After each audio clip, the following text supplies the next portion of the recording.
Welcome to my channel Biju George T V tips. നമ്മുടെ ഒരു 60 inch T വിയുടെ power supply problem repair ചെയ്യുന്ന video ആണ് നമ്മൾ കാണാൻ പോകുന്നത്. ഇതാണ് ടി വിയുടെ പവർ സപ്ലൈ. അപ്പോൾ ഇതിൻ്റെ 1 by 1 ആയിട്ട് ഞാൻ ടെസ്റ്റ് ചെയ്യാൻ പോവുകയാണ് എന്താണ് സംഭവിച്ചത് എന്നുള്ളത്. ഏകദേശം ഞാൻ ടി വി ഊരിയെടുത്തു. എന്നിട്ട് നല്ലപോലെ ചൂടായിട്ടുണ്ട്. 2 ഡയോഡ് ഇവിടെയും ചൂടായിട്ടുണ്ട്. അപ്പോൾ ഇത് എന്ത് കാരണം കൊണ്ടാണ് ചൂടായതെന്നുള്ളത് നോക്കണം. ഒന്ന്, ഇത് എന്തിൻ്റെ ഡയോഡാണെന്ന് നമ്മൾ വ്യക്തമായിട്ട് മനസ്സിലാക്കണം. ഈ ഡയോഡ് സർക്യൂട്ട് ഡയഗ്രം ഒന്നും ഇല്ലാതെ നോക്കാതെ തന്നെ നമുക്ക് മനസ്സിലാക്കാം. ഈ ഡയോഡെന്ന് പറയുന്നത് PFC സർക്യൂട്ടിൻ്റെ ഒരു PFC സർക്യൂട്ടിൻ്റെ ഒരു കോയിലുണ്ടാവും. അതായത് ഇതിൻ്റെ പോസിറ്റീവിൽ നിന്ന് അത് ബ്രിഡ്ജ് റെക്ടിഫയറിൻ്റെ പോസിറ്റീവിൽ നിന്ന്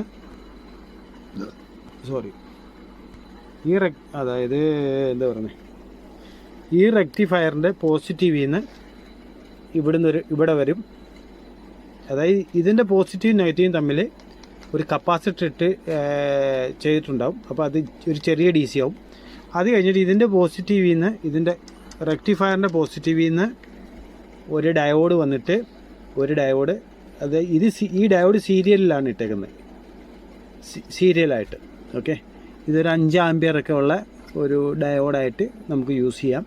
2 ഇട്ടേക്കുന്നത് എനിക്കൊന്നു അതിൻ്റെ വോൾട്ടേജിൻ്റെ മാക്സിമം വോൾട്ടേജ് ഉണ്ടല്ലോ, അതിൻ്റെ കപ്പാസിറ്റി കൂട്ടാൻ വേണ്ടിയാണെന്ന് തോന്നുന്നു 2 ഇട്ടേക്കുന്നത്. എന്തായാലും ഇത് രണ്ടും ഓവറായിട്ട് ഹീറ്റായിട്ട് എന്തോ സംഭവിച്ചിട്ടുണ്ട്.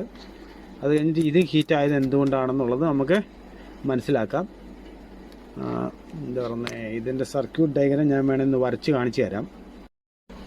ഓക്കെ, ഇത് നേരെ AC വോൾട്ട് ഇവിടെ വരും. ഒരു ഫ്യൂസ്, ഒരു കോയില്, ഇത് വാരിസ്റ്റർ, ഇത് തെർമിസ്റ്റർ, ഇത് നോയിസ് ഫിൽറ്ററിങ്. ഇതെല്ലാം ഇവിടെ എപ്പോഴും ഒരു ഫ്യൂസ് ഉണ്ടാവും. ഇതെത്ര 5 ആമ്പിയർ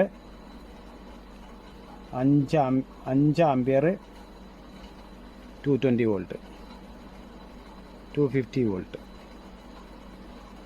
ഒരു ഫ്യൂസ്, ഒരു കോയില്.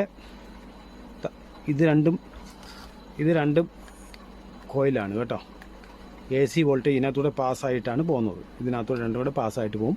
ഇത് ഒരുമിച്ച് വെച്ചേക്കുന്നത് നോയിസ് ഫിൽറ്ററിങ്ങിന് വേണ്ടിയിട്ടാണ്. എന്നിട്ട് നേരെ ഇവിടെ വരും. ഇത് AC, ഇവിടെ AC, ഇവിടെ വരെ വരും AC. ഈ 2 നടുക്കുള്ള പിന്നിൽ AC വരും. ഈ നടുക്കുള്ള 2